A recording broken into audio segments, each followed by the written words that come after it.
Você sabia que a instituição que decide quanto vale o dinheiro no seu bolso hoje nasceu de um erro lá em 1907? Muita gente acha que o Banco Central sempre existiu para proteger a gente, mas a verdade é bem mais sombria. Hoje eu vou te mostrar como uma aposta fracassada em cobre e um terremoto ajudaram a criar o sistema que trouxe a gente até a inflação atual. E aí fica a dúvida, será que a cura foi pior que a doença?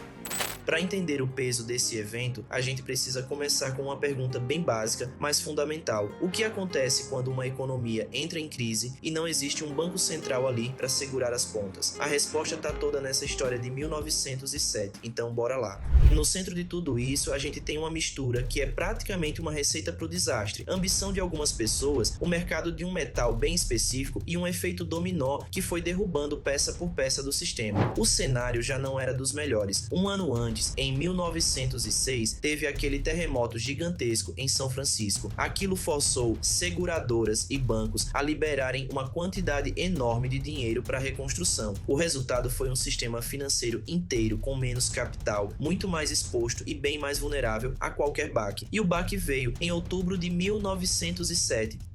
E olha, foi tudo muito, mas muito rápido. Na primeira semana, dois especuladores tentam manipular o mercado, especificamente as ações de uma empresa de cobre. Na segunda semana, o plano dá espetacularmente errado e o preço da ação simplesmente desaba. A partir daí, o contágio foi imediato. Na terceira semana, o pânico já tinha se espalhado, feito fogo para tudo que era banco e trust ligado a eles. E o golpe final veio na quarta semana, com a quebra da Knickerbocker Trust, que era uma gigante da época. A quebra da Knickerbocker foi um baque psicológico enorme. A mensagem para Wall Street e para o público em geral foi muito clara. Se uma instituição daquele tamanho podia quebrar da noite para o dia, então ninguém, absolutamente ninguém, estava seguro. Foi ali que o pânico virou pânico de verdade, sistêmico. E com o governo sem ter muito o que fazer, sem ferramentas para agir, a missão de tentar salvar a economia inteira caiu nos ombros de um único homem.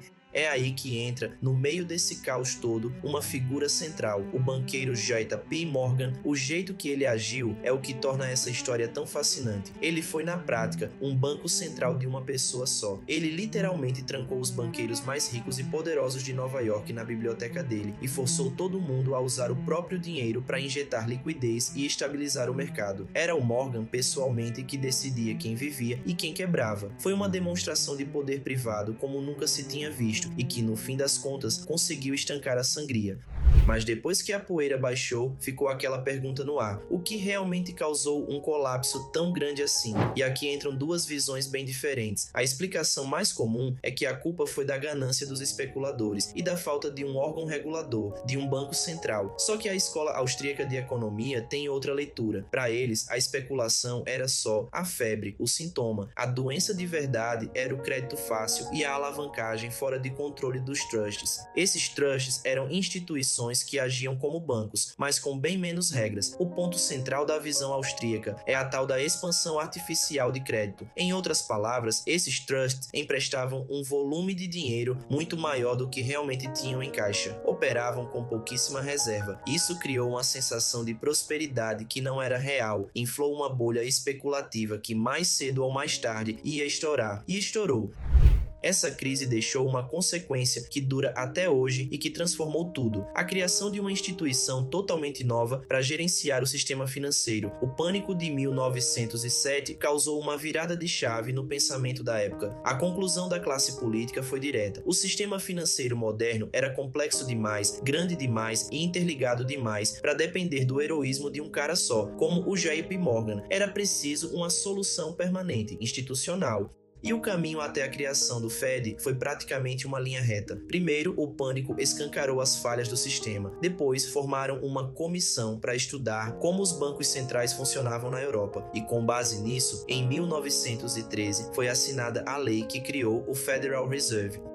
Só que essa solução nunca foi consenso. O economista Ludwig von Mises, um dos nomes centrais da escola austríaca, dizia que o Fed não ia resolver o problema. Pelo contrário, ia institucionalizar o problema. Para ele, criar um emprestador de última instância que pode imprimir dinheiro só incentivaria os bancos a correrem ainda mais riscos, criando ciclos de crise cada vez piores no futuro. E é aqui que essa história se conecta diretamente com os dias de hoje, porque as lições de 1907 são assustadoramente atuais. E aí vem a pergunta: por que se importar com uma crise de mais de 100 anos atrás? A resposta está nas semelhanças bem perturbadoras com o mundo financeiro atual. Pensa numa corrida aos bancos. A dinâmica é a mesma, todo mundo querendo sacar o dinheiro ao mesmo tempo, mas a velocidade mudou completamente. Em 1907, as pessoas corriam de verdade para formar fila na porta das agências. Em 2023, com o caso do Silicon Valley Bank, a corrida aconteceu em segundos, com alguns toques no aplicativo do celular. O sistema ficou mais rápido e talvez por isso mesmo bem mais frágil. E aqui está a mudança mais importante de todas. Em 1907, quem fez o resgate foram os próprios banqueiros, arriscando a própria grana. Eles tinham pele em jogo. Hoje, quem salva o sistema é o Banco Central, e ele salva usando dinheiro público, muitas vezes criado via inflação, que afeta todo mundo. A responsabilidade mudou completamente de lugar. O risco que antes era de quem tomou as decisões erradas, hoje é socializado. Ele foi transferido dos banqueiros para a população inteira, principalmente através da perda do poder de compra causada pela inflação. E isso deixa uma pergunta final para a gente refletir. Será que essas soluções modernas, cheias de sofisticação, não estão só empurrando o problema para frente e talvez criando bolhas ainda maiores para o futuro? A história de 1907 mostra que essa é uma pergunta que vale muito a pena. E é com essa reflexão que eu quero ouvir você. Na sua visão, o sistema ficou mais seguro com o Banco Central imprimindo resgates? Ou era mais honesto quando o JP Morgan trancava os banqueiros numa sala e obrigava eles a pagar a conta? Escreve aqui embaixo, pele em jogo, se você prefere o modelo antigo ou segurança se prefere o atual. E claro, se você quer aprender a proteger seu patrimônio dessas bolhas que o sistema cria, já se inscreve no canal e ativa o sininho. Aqui a gente descomplica a economia de verdade. Até a próxima!